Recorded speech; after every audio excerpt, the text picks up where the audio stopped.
बात कर रहे हो? इनकी लार लपकती है ईपीएफ के पास इतना पैसा क्यों है, इनकी लार लपकती है ईएसआई में इतना कॉर्पस क्यों है? जनाब सरकार का उसमें एक पैसा भी नहीं है, एक पैसा भी गवर्नमेंट ऑफ इंडिया का नहीं है या स्टेट गवर्नमेंट्स का नहीं है। वो एम्प्लॉयर का और एम्प्लॉय का शेयर जाता है वहां पर, उससे वो फंक्शन करते हैं। और उसमें भी ईपीएफ 95 आप लोगों का मजाक उड़ा रहे हो। 1000 रुपए दे के उनको कहते इतनी पेंशन में जी लो, आप मजाक उड़ा रहे हैं। वो बेइंतहा मजदूर जिसको किसी किस्म की कोई पेंशन नहीं है, उनको कुछ भी नहीं दे रहे। और आप जिनको पेंशन मिली हुई थी ओल्ड पेंशन स्कीम, आप तो उस ओल्ड पेंशन स्कीम को भी खत्म करने के इरादों में निकले थे और आप एनपीएस ले आए और एनपीएस को इनकार किया तो आप यूपीएस ले आए।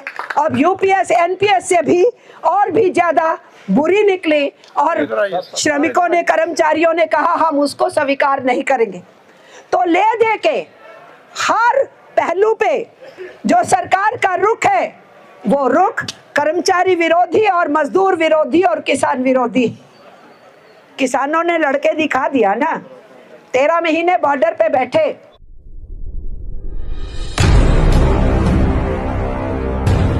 सभी दूर दूर से आए हुए जीडीएस के साथीगण, आपने जो आज का ये धरना आयोजित किया है और उसके लिए मुद्दे पेश किए हैं, इन सारे मुद्दों से, इन सारे प्रश्नों से मैं वाकिफ़ हूँ। सबसे पहले मैं एआईटीयूसी की तरफ से इसका पूरा समर्थन करती हूँ। ये बात सही लिखी है इसमें कि जो सबसे पहला पे कमीशन बना था वो 1946 में बना था। उसके बाद 7 पे कमीशन हो चुके और ये 8वां पे कमीशन कंस्टिट्यूट हुआ। पहले पे कमीशन में पोस्टल विभाग कवर्ड था और उसके बाद से जीडीएस यानी जो ग्रामीण डाक सेवक हैं उनकी कवरेज रोकी गई बीच में। और आप लोगों की मांग है कि हमें पे कमीशन में इंक्लूडेड होना चाहिए। अभी हाल ही में नवंबर में हमारी एआईटीयूसी की वर्किंग कमेटी की मीटिंग थी, उसके अंदर जो हमने पे कमीशन में कमियां हैं, जो टर्म्स ऑफ रेफरेंस लगाए गए हैं, जिसके चलते हुए 69 लाख के करीब जो पेंशनर्स हैं उनके ऊपर गाज गिरने वाली है। और उसमें बहुत सारी चीज़ें जिस ढंग से रखी गई हैं उसमें सरकारी कर्मचारियों को बहुत कष्ट होगा। तो उसके ऊपर हमने जो प्रस्ताव लिया और सरकार से कहा कि आपकी टर्म्स ऑफ रेफरेंस अच्छी नहीं है, ठीक नहीं है, उसी प्रस्ताव में हमने लिखा कि हमारे ग्रामीण डाक सेवकों के ऊपर ये पे कमीशन लागू होना चाहिए। इसीलिए मैं आपके बीच में कह पा रही हूँ, हमारी पूरी बॉडी ने आपकी मांग का समर्थन किया है। बाकी जो जितने मुद्दे आपने उठाए हैं यहाँ पर, वर्किंग के, वहाँ के इक्विपमेंट्स के, आपकी फैसिलिटीज़ के, आपके और जितने भी नॉर्म्स हैं, आपकी तकलीफ़ें हैं इसमें लिखी हैं, उन सबको, सबसे मैं वाकिफ़ हूँ। समय समय पे हमको महादेवैया और सुरेश आके ब्रीफ करते रहते हैं और बताते हैं कि अब ये सिलसिला चल रहा है, आपकी कोई गाइडेंस हो तो हमें दीजिए। मैं आपसे ये यहाँ प्रॉमिस करना चाहती हूँ कि हम मेंबर पार्लियामेंट्स को, संतोष कुमार को और सुब्बारायन को कहेंगे कि पार्लियामेंट में जब पे कमीशन पे चर्चा हो तो आपको इंक्लूड करने की बात वो पार्लियामेंट में उठाएं।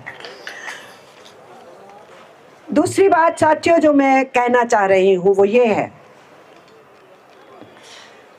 कि हम लोग संगठित होना शुरू हो गए थे, पोस्टल विभाग, अंग्रेजों के राज के जमाने में। हमारी रूट्स कोई आज की नहीं है। पोस्टल विभाग, डाक तार विभाग, क्योंकि तार घर होते थे। अभी तो टेलीग्राम्स वो बंद हुई ना, जो तार भेजने का सिलसिला था, अभी कुछ ही हाल के ही के समय में बंद हुई। लेकिन हमारे देश में तो तार का इंतज़ार होता था। हमारे यंग एज में भी जब हम यूनिवर्सिटी में पढ़ते थे, यूनिवर्सिटी के बाद भी, तो डाक तार विभाग कहलाता था और उसके अंदर यूनियन अंग्रेजी राज के ज़माने में बनी और एआईटीयूसी के बनने से भी पहले बनी।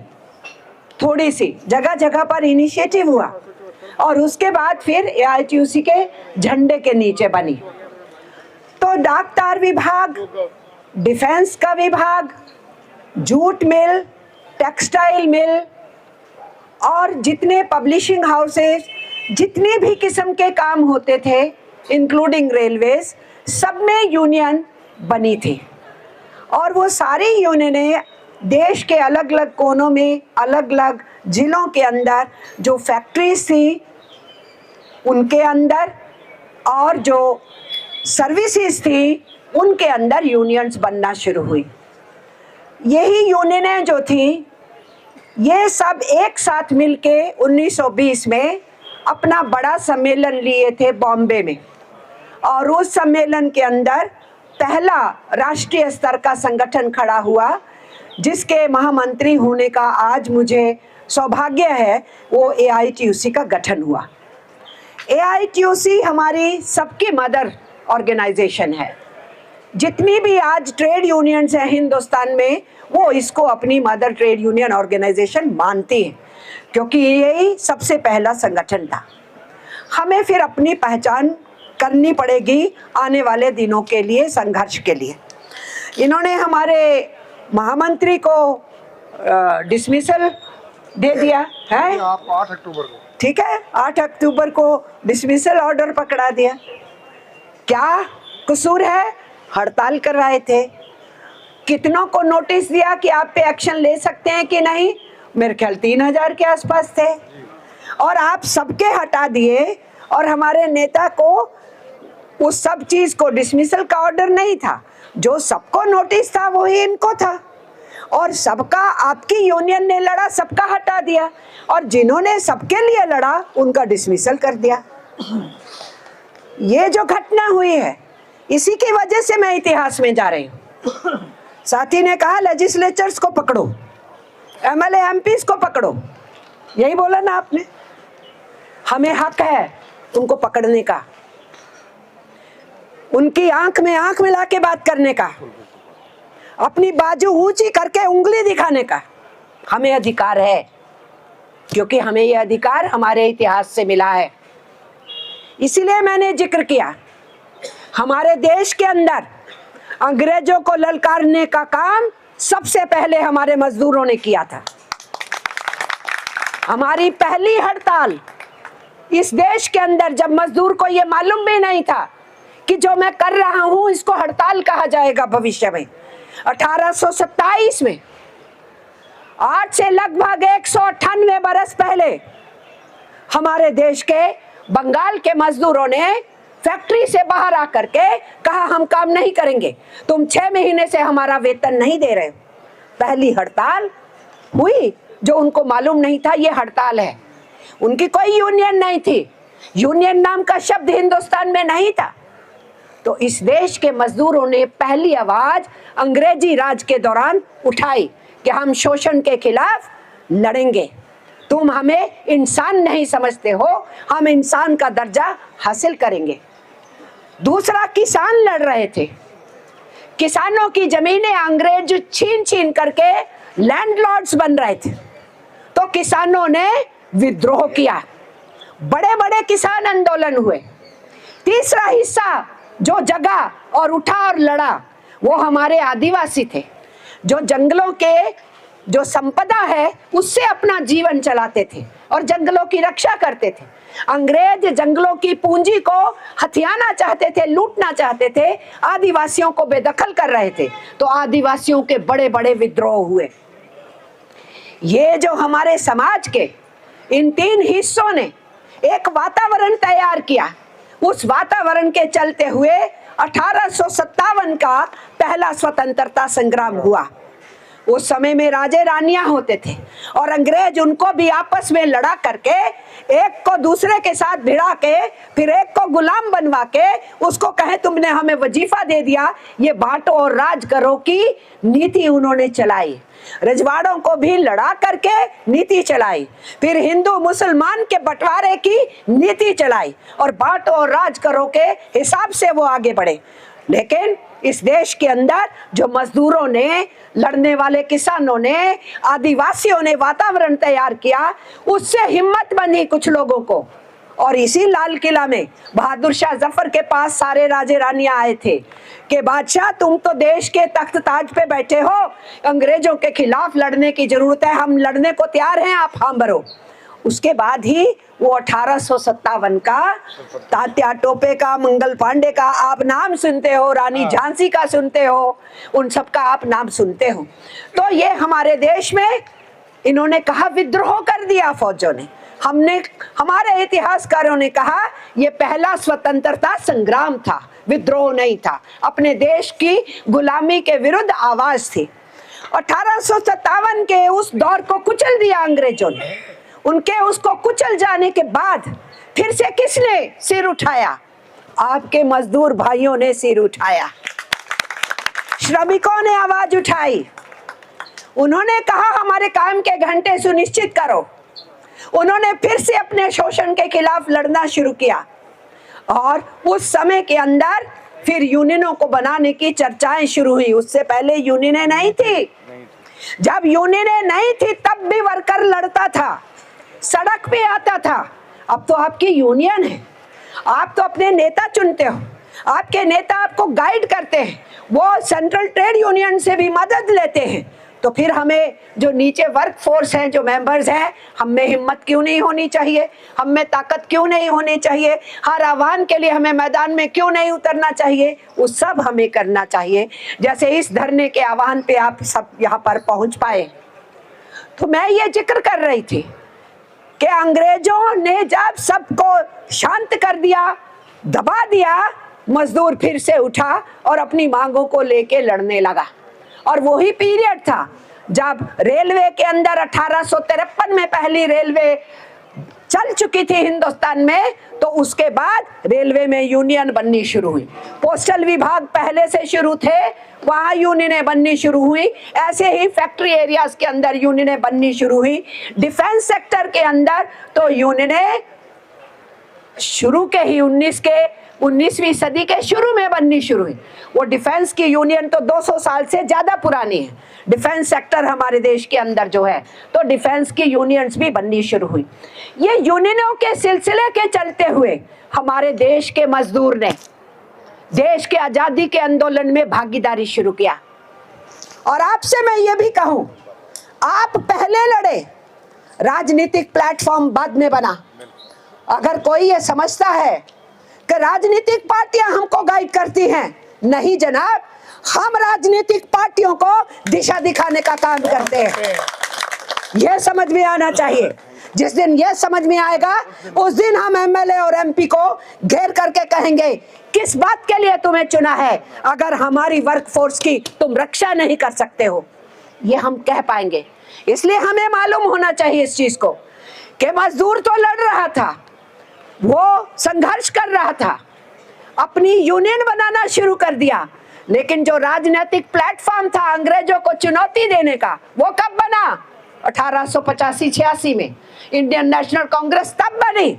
और मजदूर उससे पहले से लड़ रहा था, किसान उससे पहले से लड़ रहा था, समाज के दूसरे हिस्से लड़ रहे थे, समाज सुधारक आवाज उठा रहे थे, शिक्षक मैदान में उतरे हुए थे, हर सेक्शन मैदान के अंदर था, पत्रकारिता करने वाले भी मैदान में उतरे थे। और जब हमारा देश 20वीं सदी में पहुंचा, हमारे आंदोलन तेज हुए, हमारी हड़तालें तेज हुई। जो राजनीतिक प्लेटफॉर्म था उसमें बहस शुरू हुई। सिर्फ एक प्रार्थना पत्र अंग्रेजी सरकार के सामने देते रहोगे तो कोई सुनवाई नहीं होने वाली। इस विदेशी हुकूमत से लड़ना है तो मजदूरों से सीखो।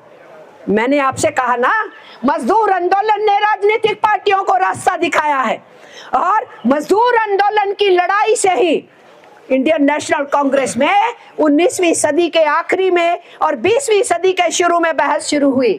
ये प्रार्थना पत्र से बाहर निकलो और लड़ाइयां लड़ो, मजदूरों से सीखो। हड़ताल करते हैं, सड़क पे आते हैं, लाठी खाते हैं, गोली खाते हैं, जेल जाते हैं, ये है लड़ने का तरीका। ये उन्होंने कहा। पॉलिटिकल पार्टीज में आपस में नरम दल और गरम दल की लड़ाई शुरू हुई।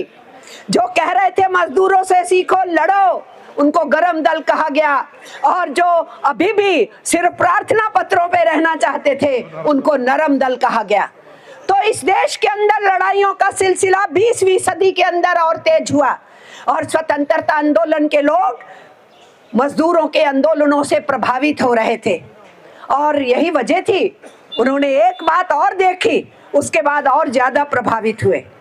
1908 के अंदर बाल गंगाधर तिलक को गिरफ्तार कर लिया गया। उनका तो बहुत मशहूर नारा था कि आजादी मेरा जन्मसिद्ध अधिकार है, ये उनका नारा था।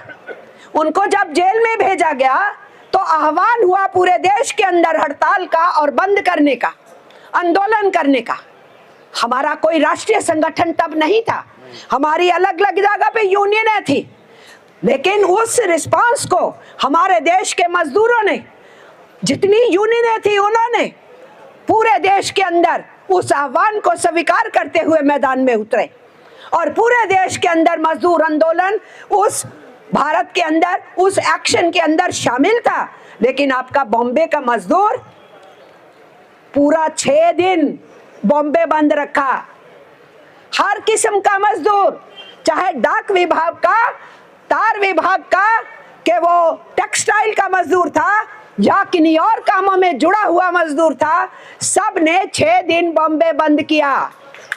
6 दिन। उनसे पूछा गया, पूरे देश में तो 1 दिन का आह्वान था, तुमने 6 दिन क्यों बंद किया? उन्होंने कहा क्योंकि बाल गंगाधर तिलक को 6 साल का सजा सुनाया है, हर 1 साल के लिए बॉम्बे बंद, इसलिए 6 दिन बंद। ये जो मजदूर आंदोलन की लड़ाई का तरीका था, इसने इस देश के स्वतंत्रता आंदोलन को प्रभावित किया, और स्वतंत्रता आंदोलन के बहुत से सेनानी उसमें कूद पड़े। ट्रेड यूनियंस के लीडर सोच रहे थे अब हमारा राष्ट्रीय संगठन होना चाहिए, सारी यूनियनों को मिला करके एक सूत्र में हमें बंधना चाहिए। और यही बात बाल गंगाधर तिलक जेल से छूटे तो उनको भी लगा कि ये इतनी यूनियनें हैं अलग अलग सेक्टर में, और इतना अंग्रेजों से लोहा लेती हैं, अपने मालिकों से लड़ती हैं, अगर ये एक सूत्र में बन जाएंगे तो ये अपने लिए तो लड़ेंगे, लेकिन देश की आज़ादी के लिए ये बहुत मजबूत ताकत बन जाएंगे। ये बात दूसरे स्वतंत्रता सेनानी भी सोच रहे थे। तो बाल गंगाधर तिलक ने कहा, मैं बॉम्बे में आपकी कॉन्फ्रेंस करवाने के लिए तैयार हूँ, और उनको अध्यक्ष बनाया गया प्रिपरेटरी कमेटी के।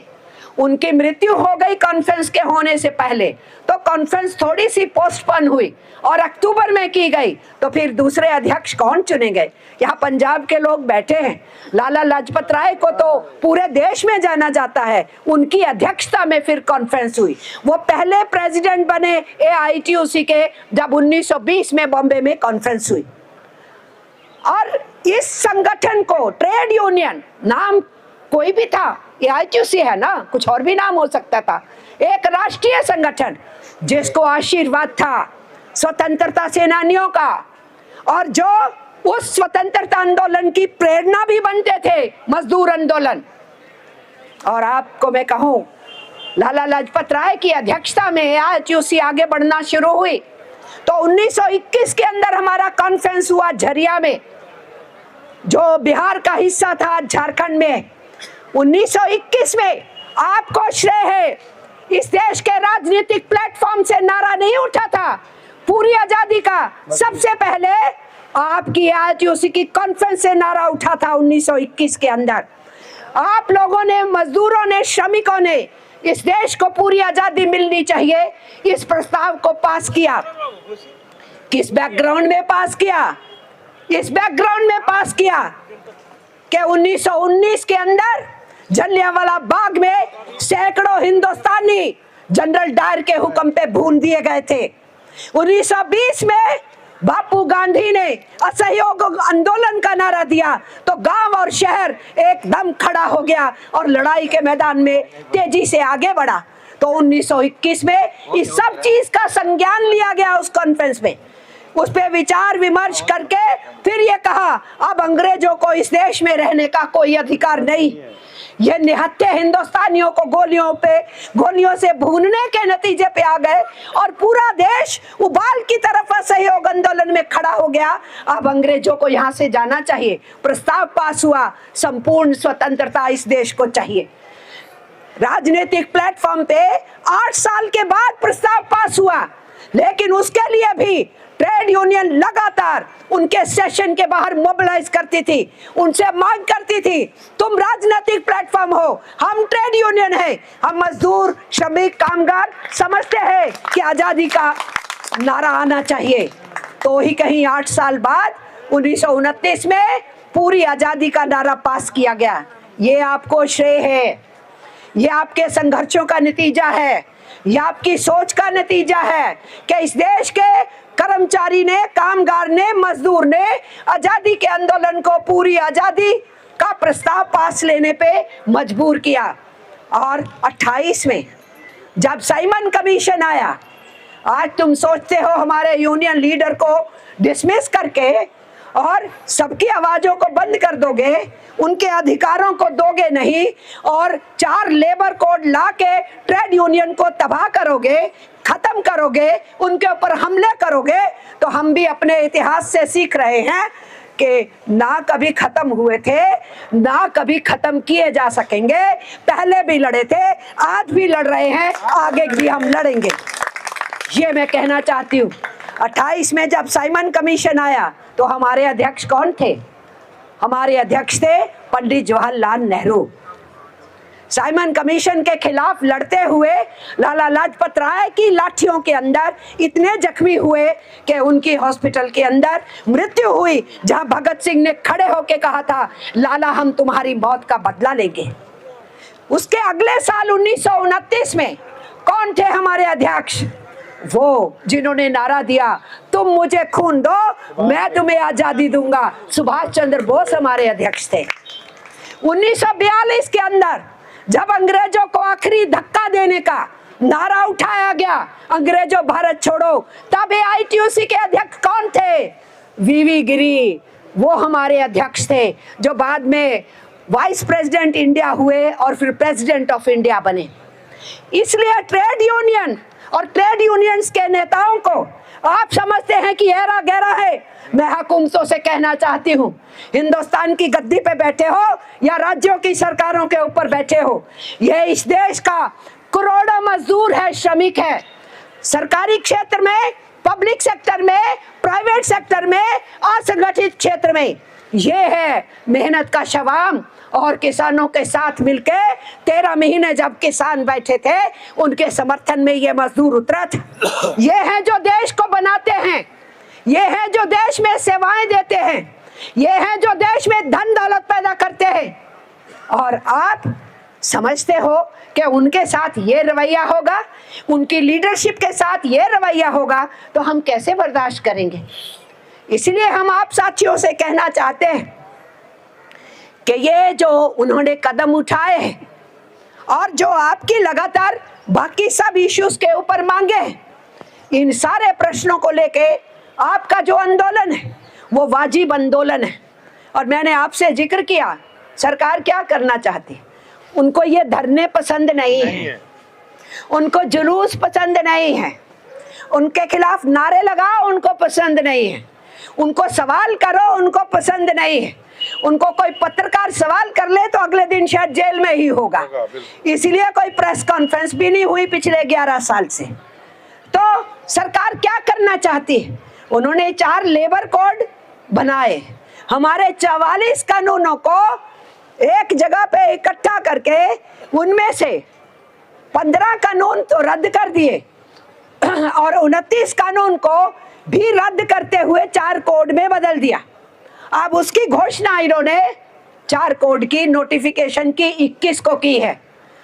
अगर वो हो जाती है तो हड़ताल को लेके महादवैया पे एक्शन हुआ, तो अगर वो कोड लागू हो जाएंगे आप हड़ताल ही नहीं कर सकते। वो कहते हैं अरे हमने तो कहा है 14 डेज का नोटिस। अरे नोटिस का कानून तो पहले से भी देश में है, कुछ लोग 14 दिन का नोटिस, कहीं 10 दिन का नोटिस, और हमारे डिफेंस वाले और रेलवे वालों को तो बैलेट भी लेना पड़ता है। तो हमारे यहाँ तो पहले से सिस्टम है। तो आप लेबर मिनिस्टर जी कौन सी नई बात कर रहे हो? आप जो नया कर रहे हो वो ये कर रहे हो, जिस दिन हड़ताल का नोटिस दोगे उस दिन कंसीलिएशन का पीरियड शुरू माना जाएगा, और कंसीलिएशन के पीरियड में हड़ताल नहीं कर सकते। अगर हड़ताल करोगे तो वो गैर कानूनी है। तो अभी तो हम हड़ताल का नोटिस देते हैं, तैयारी करते हैं, हड़ताल पे जाते हैं। अब ये कह रहे हैं जिस दिन हड़ताल का नोटिस दोगे उसी दिन से आप हड़ताल कर ही नहीं सकते। तो हमारा हड़ताल का अधिकार छीनने की बात हो रही है। ये लेबर कोड आ रहे हैं, इसमें इन्होंने जो फैक्ट्री का वर्कर था 10 बिजली वाले काम में और 20 था जो बिना बिजली के काम करती हैं फैक्ट्रियां, इन्होंने उसको 10 से 20 और 20 से 40 कर दिया। हमारी 60-70% जो फैक्ट्रियां हैं उसका मजदूर श्रम कानून से बाहर फेंका जा रहा है इस लेबर कोड से। और सरकार दावा कर रही है सारे श्रमिकों का भला करने के लिए हम ये कर रहे हैं। बड़ा झूठ। इन्होंने जो बड़ी इंडस्ट्री है जिसमें 100 की लिमिट लगी हुई थी कि अगर 100 से ऊपर कर्मचारी हैं तो परमिशन लेके तालाबंदी करोगे, परमिशन लेके किसी को निकालोगे, क्या कंपनसेशन देना है उसको तय करोगे। अब सरकार उस 100 को 300 पे ले जा रही है, और 100 और 300 के बीच में जहां मजदूर है वो लगभग 65-70% ऐसी फैक्ट्रियां हैं वो सारी की सारी श्रम कानूनों की सुरक्षा से बाहर फेंक जाएंगी। और सरकार कह रही है हम सारे मजदूरों के लिए कानून लाए। आपकी जो वेज का सवाल है, इन्होंने क्या कहा पार्लियामेंट में? इन्होंने पार्लियामेंट में ये कहा था हम नहीं लाएंगे 8वां पे कमीशन। ये पार्लियामेंट के ऊपर रिकॉर्ड्स में शामिल है।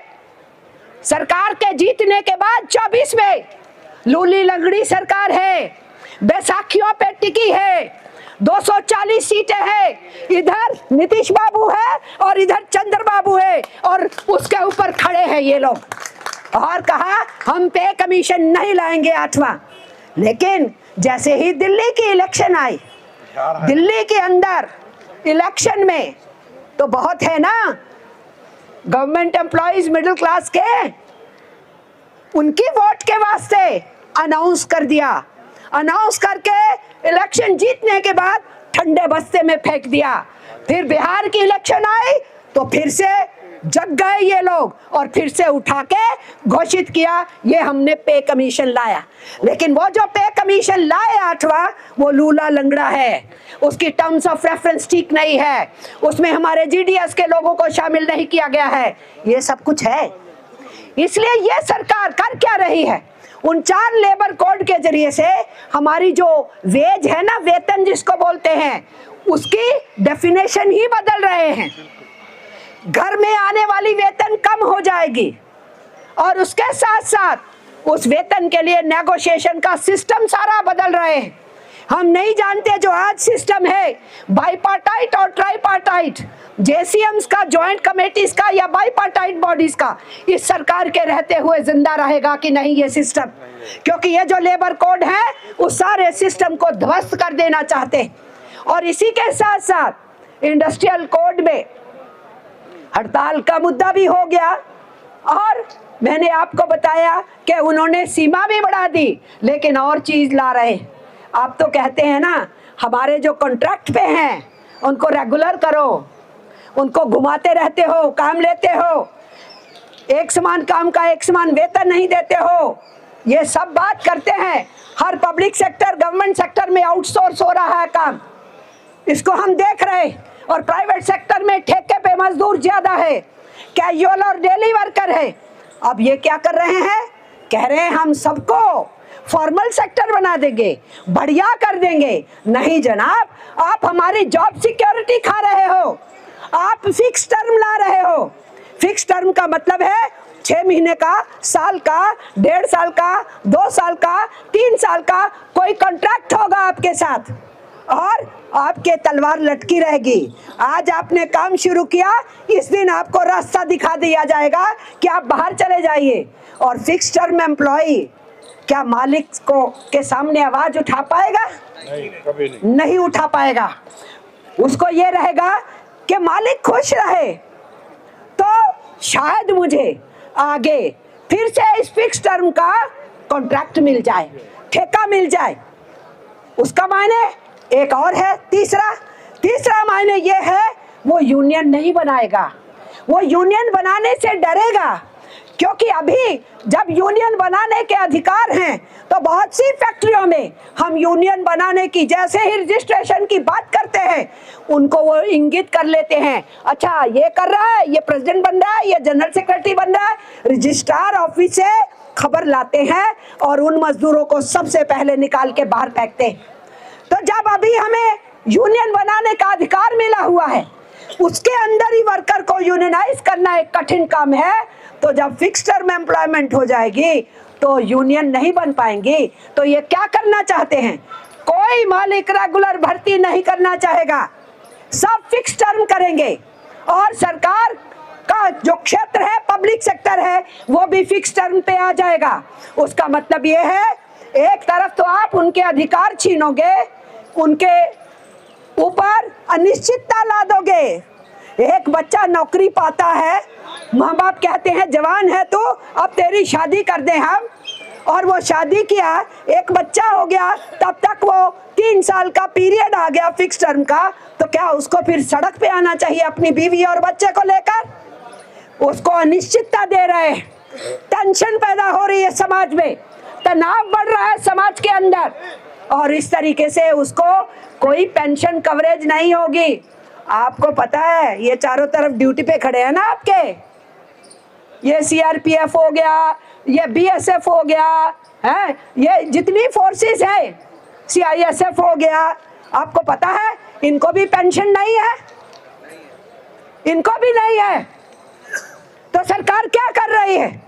जिनको 20-20, 24-24 घंटे भूखो ये ड्यूटी लेते हैं, ये तो उसके भी सगे नहीं है। ये हमारे सगे कैसे हो जाएंगे? ये इनके भी सगे नहीं है। पता है ना, सीआरपीएफ के जवान मरे थे पुलवामा में, 49 उड़ गए थे बख्तरबंद गाड़ियों में, उनको जहाज नहीं दिया, उन्होंने कहा खतरा है, हमें हेलीकॉप्टर्स दीजिए। और ये बात तो उनके गवर्नर सत्यपाल मलिक ने भी बता दी कि कोताही की गई, जब ये मांग रहे थे जहाज देने चाहिए थे, और उनको टूटी फूटी बख्तरबंद गाड़ियों को हमारे वर्दी वाले सीआरपीएफ वालों को भेज दिया काफिला बना के। और आप चप्पे चप्पे के ऊपर देखते हो, चेक करते हो, और आपसे चेक नहीं हुई एक कार जिसमें आरडीएक्स भरी हुई थी, और वो उस काफिले में घुसती है और मारती है। ये ड्रामा कैसे चलेगा? आपसे तो लोग बाहर से आए, आप कहते हो जी बाहर से आए, और पहलगाम में हमारी 28-29 बच्चियों का सिंदूर उजाड़ के चले गए। आपसे तो वो बंदे नहीं पकड़े गए।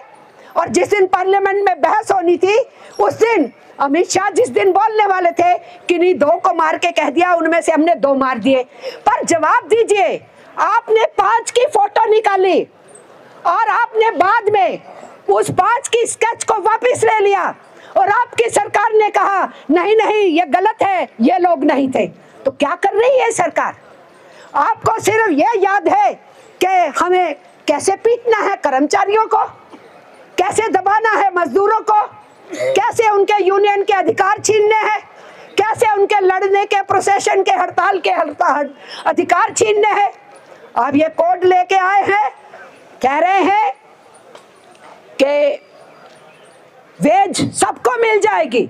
मैंने आपको बताया वेज की परिभाषा बदल जाएगी, और राज्यों के अंदर जो न्यूनतम वेतन की कमेटियां हैं, उससे यूनियनों को बाहर फेंका जा रहा है इस लेबर कोड में। वहां पर एक्सपर्ट के नाम पे अपने प्यादे बिठाए जाएंगे जो मजदूर को वेज देने से इनकार करेंगे, और मिनिमम वेज का कंसेप्ट खत्म, लिविंग वेज का कंसेप्ट खत्म। अब वो कह रहे हैं हम फ्लोर लेवल मिनिमम वेज देंगे। कितना घोषित किया था जब कोड ऑन वेजेस लाया? 176 रुपए। 176 रुपए की दिहाड़ी में कोई जिंदा रह सकता है? कोई इज्जत से रह सकता है? नहीं। अब ये उसी 176 को बढ़ा के 200 कर लो, 250 कर लो, लेकिन वो तो जीना नहीं है ना, वो जानवर की जिंदगी है। उससे ज्यादा तो हम अपनी गाय भैंस पालते हैं तो उसके ऊपर खर्चा करते हैं, उससे भी नहीं आप अपनी गाय भैंस को पाल सकते उतने पैसे से। और ये वेज कोड में तबाही मचाने वाले हैं। अब आप बात कर लीजिए ऑक्यूपेशनल सेफ्टी हेल्थ कोड की। जितने हमारे काम के स्थान पे सुरक्षा की जरूरत है, हेल्थ के इश्यूज हैं, हमारे हैजर्ड्स हैं, उसके जो अच्छे कानून बने हुए उन सब को खत्म किया जा रहा है, ऑक्यूपेशनल सेफ्टी हेल्थ कोड में डंप कर दिया गया है। आपसे क्या छुपा है? हरियाणा वाले, पंजाब वाले भी बैठे हो यहाँ पर, कितना मजदूर भागा था वहां से कोरोना के टाइम में, कितना पैदल चला था सड़कों पे। अगर लुधियाना का कोई यहाँ है तो वो ज्योति लुधियाना की थी, साइकिल के ऊपर अपने पंग बाप को 1500 किलोमीटर साइकिल पे लेके गई थी वापस बिहार। उस कोरोना के टाइम में सड़कों के ऊपर लाइनें लगी हुई थी, पुरुष, स्त्री, बच्चे सब पैदल चल रहे थे, तनख्वाहें बंद, सरकार अपना मजे में और मजदूर हमारा तड़प रहा था। हमने कहा जिनकी बिल्कुल चली गई पगार, देखो सरकारी क्षेत्र में और पब्लिक सेक्टर में हम लोगों ने ठेका मजदूरों के लिए भी सरकार से और मैनेजमेंट से बहस करके उनको वेतन दिलाई, लेकिन जो प्राइवेट सेक्टर के अंदर था उसको वेतन भी बंद हो गया, काम भी बंद हो गया, मकानों से भी निकाल दिया गया और वो सड़कों पे पैदल चले थे। ये हाल उनका हुआ था। लेकिन उसके ऊपर जो कानून बना हुआ migrant act, occupational safety health में डंप किया जा रहा है। ये यहाँ पर हमारे पत्रकार बंधु, सोशल मीडिया वाले खड़े हैं यहाँ पर, ये जर्नलिस्टों का एक वेज का कानून है, उनकी सेफ्टी का एक अलग कानून है, उन दोनों को ऑक्यूपेशनल सेफ्टी हेल्थ कोड में डंप कर दिया। अरे उसका वहां क्या लेना देना है? फिर 10 से ऊपर जो संस्था, बॉडी, फैक्ट्री, इंस्टीट्यूशन होगा, सिर्फ उन्हीं कर्मचारियों और मजदूरों को ऑक्यूपेशनल सेफ्टी हेल्थ का जो कोड है लागू होगा। लेकिन 90% से ज्यादा हमारा मजदूर तो उस 10 से नीचे की छोटी छोटी यूनिट में काम कर रहा है, या सड़कों पे काम कर रहा है, या वो हॉकर और वेंडर है, या वो रिक्शा चला रहा है, या वो ई रिक्शा चला रहा है, या महिला सब्जी भाजी बेच रही है, या खेत के अंदर मजदूरी कर रही है। उन सबका क्या होगा? ये कानून जो 7% के आसपास हमारे एम्प्लॉइज और हमारे वर्कर्स कानूनों में कवर्ड है, उनको भी उस असंगठित मजदूर की श्रेणी में धकेलना चाहते हैं, हमारी जॉब सिक्योरिटी को छीन करके। तो ऑक्यूपेशनल सेफ्टी हेल्थ कोड महारद्दी कानून, और ये कहते हैं हम सबको सुरक्षा देंगे। तो फिर बचा क्या? कह रहे हमने सबको सोशल सिक्योरिटी दे दिया। क्यों बेवकूफ बना रहे हो भैया? हमारा ESI का कानून, हमारा EPF का कानून, हमारा बीड़ी मजदूरों का कानून, हमारा कंस्ट्रक्शन मजदूरों का कानून और वेलफेयर बोर्ड, हमारा फिशरीज के वेलफेयर बोर्ड, हमारे और कई सेक्टर्स के अंदर जो वेलफेयर बोर्ड है उसका सुनिश्चित है पैसा कहां से आता है, उसका कानून है मजदूर और उसके परिवार को कैसे दिया जाएगा, और उस हिसाब से वो कानून फंक्शन करता है। और सरकार इन सारे कानूनों को रद्द करते हुए कोड के अंदर फेंक रही है और कह रही हम सबको सामाजिक सुरक्षा दे देंगे। अरे सामाजिक सुरक्षा जिनको थोड़ों को मिली हुई है, आप उनकी भी छीनने की बात कर रहे हो। इनकी लार लपकती है, EPF के पास इतना पैसा क्यों है?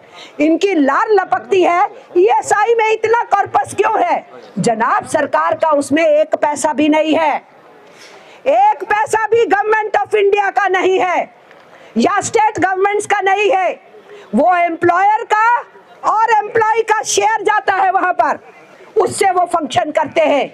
और उसमें भी EPF 95, आप लोगों का मजाक उड़ा रहे हो। 1000 रुपए दे के उनको कहते हैं इतनी पेंशन में जी लो, आप मजाक उड़ा रहे हैं। वो बेइंतहा मजदूर जिसको किसी किस्म की कोई पेंशन नहीं है, उनको कुछ भी नहीं दे रहे।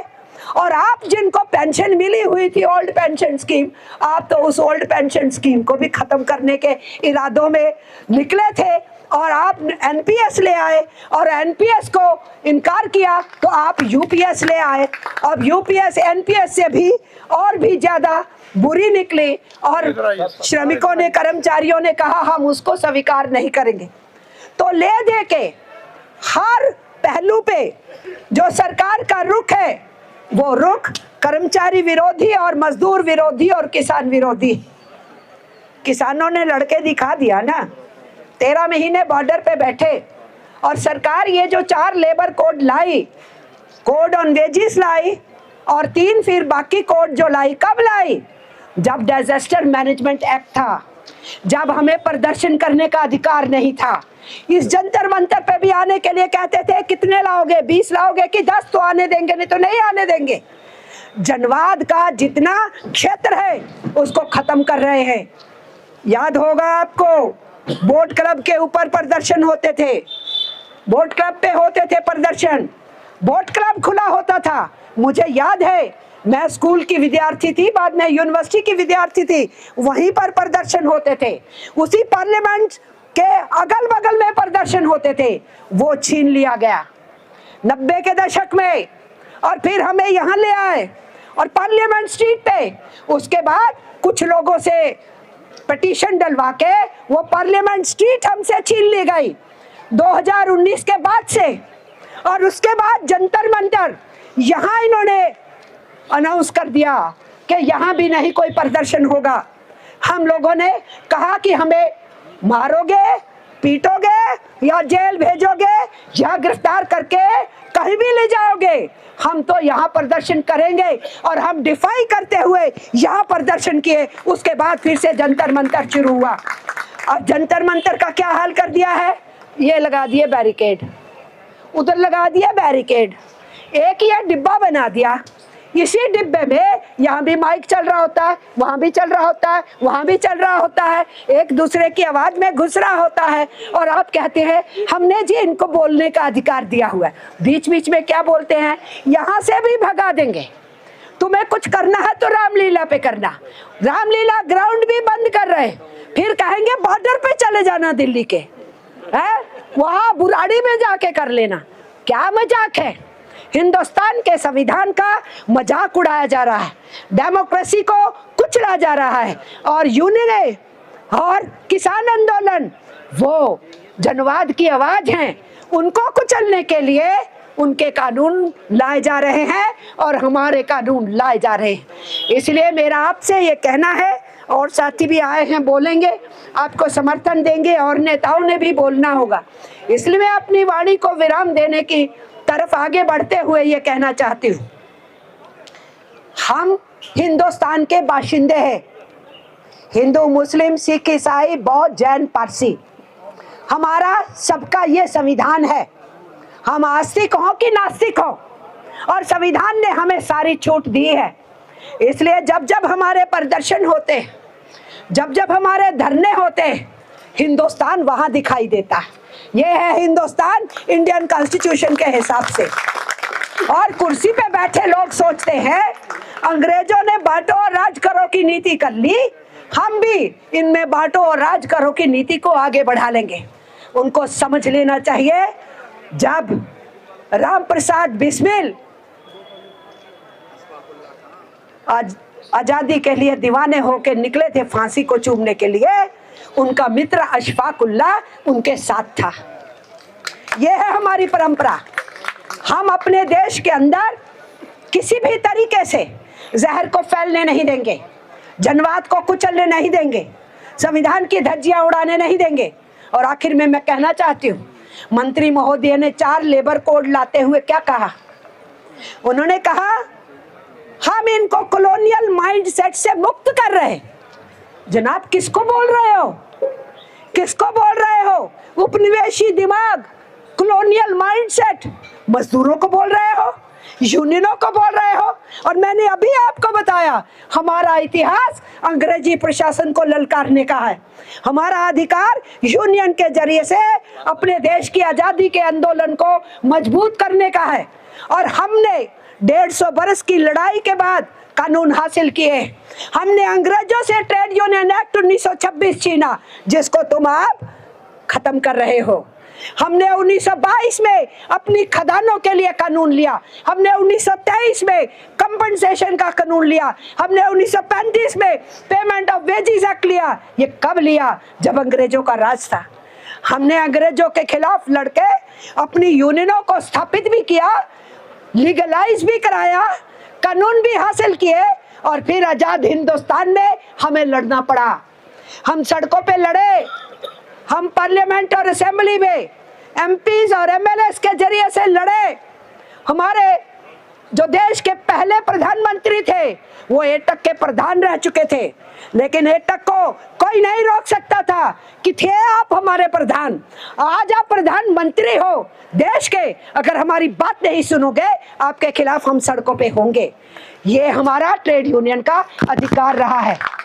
पॉलिटिक्स राइट लेफ्ट सेंटर, सरकारें ये के वो, राजनीति ये के वो।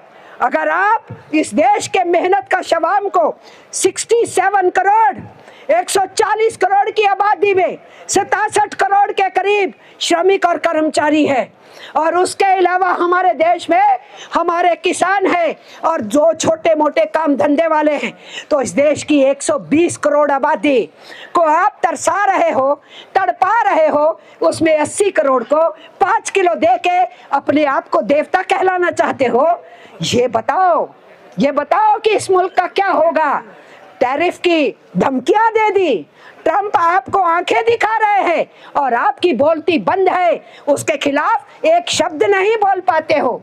आज हमें आने में 1 घंटे से ज्यादा लग गया, क्योंकि पुतिन आए हुए हैं इस देश के अंदर, और उसने कह दिया ट्रंप ने, रूस से तेल नहीं खरीदोगे, बंद करो इसको, नहीं लेने देंगे। और हमारी सरकार दुम हिलाते हुए जो उनसे आता था क्रूड ऑयल उसको कम कर दिए हैं। अभी आप पुतिन का स्वागत करके किसको दिखा रहे हो? सिर्फ अपने दोस्त ट्रंप को दिखा रहे हो कि भाई हम इनसे भी मित्रता है, तुम नहीं मानोगे तो हम देखेंगे। लेकिन कल को ट्रंप कहे नहीं नहीं मैं तुम्हारे साथ है, तो पुतिन को साइड में कर देंगे, ट्रंप के साथ खड़े हो जाएंगे। ये नहीं चलेगा। हिंदुस्तान का हित किस में है, इसकी बात करो। हमारे उद्योगों का हित किस में है? हमारे सर्विस सेक्टर का हित किस में है? अगर हमारा आवाम ही सुरक्षित नहीं है, उसी के घर में चूल्हा नहीं जल पा रहा, उसके बच्चे को कॉपी किताब नहीं मिल रही, उसके नौजवान बच्चे को रोजगार नहीं मिल रहा, तो ये देश गुलामी से भी बदतर हो जाएगा। इसलिए हम कहना चाहते हैं, गुलामी की मानसिकता किसकी है? आपकी नीतियां हमें गुलामी की तरफ धकेल रही है। हमारा कॉलोनियल माइंडसेट नहीं है जनाब, आपका कॉलोनियल माइंडसेट है, जिस माइंडसेट के जरिए से आप यूनियन लीडर को बर्खास्त करते हो और यूनियनों को कुचलने के लिए 4 लेबर कोड लाते हो। कहते हैं हम तो महिलाओं का बड़ा भला करने वाले, हम तो उनको नाइट शिफ्ट में इजाजत देने वाले हैं। अरे भाई, नाइट शिफ्ट में हमारी महिलाएं सभी में काम करती थी, खदानों में भी करती थी, और वो फैक्ट्री में भी करती थी, और वो शॉप्स एस्टेब्लिशमेंट में भी करती थी, और दूसरे अदारों में भी करती थी।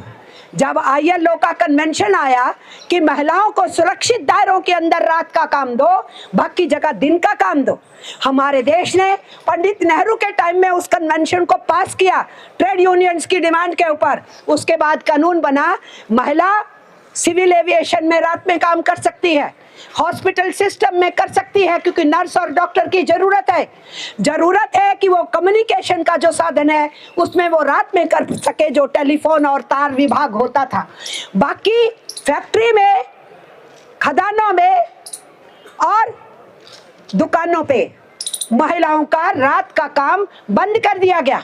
ये कह रहे हम काम दे रहे हैं, तुम रोक रहे हो। अरे काम तो वो कर रही हैं, इन तीनों जगह पे वो कर रही हैं, स्वतः रोजगार भी कर रही हैं, अब तो टैक्सी भी चलाने लगी हैं, ई रिक्शा भी चलाने लगी हैं, साइकिल रिक्शा भी चलाती हैं, सामान ढोने वाला भी ले जाती हैं। कहाँ महिला काम नहीं करती? खेत में खलिहान में काम नहीं करती क्या? आप जब जाते हैं बुआई हो रही होती है, महिलाएं ज्यादा नजर आ रही हो पुरुषों से, काम नहीं करती हैं क्या?